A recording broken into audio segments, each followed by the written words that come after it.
In this video, I'll show you how to connect your Stripe account to start accepting payments in Booqable. From your Booqable settings, you can open up the payment providers page and click the link to connect to your Stripe account. You'll be redirected to a Stripe pop-up box where you can log in to an existing account or have the option to create a new one if you wish. After completing the setup, you'll return to the Booqable payment providers page to confirm that it has been connected. Once you have connected, you will have the option to tick the checkbox to request the ability to hold funds on a customer's credit card through an authorization longer than the standard 7 days. However, your ability to do this does depend on your card network. Once you're happy with your choice, you can scroll down to the online bookings settings and click the checkout page. Here, you can scroll down to find the section where you can choose how much you wish to charge upfront on your online checkout.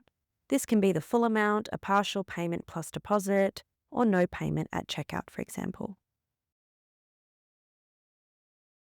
Once you're happy with your choice, you can click the link in the side menu to open up your online store, or just open up your external rental website, and you'll see that when you proceed to the online checkout, customers will be able to see a secure card payment section powered by Stripe, along with any other additional payment methods that you have enabled through Stripe. And on your Booqable backend, you will now be able to charge for bookings straight from the payment section of a Booqable order, with the option to create a payment request link, charge a credit card, or authorize a hold of funds on a customer's credit card as well.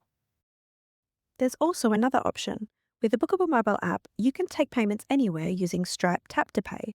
Just tap their card or phone on your smartphone and you're paid instantly. No extra hardware required. And that's it. You're now ready to accept payments with Stripe through Booqable.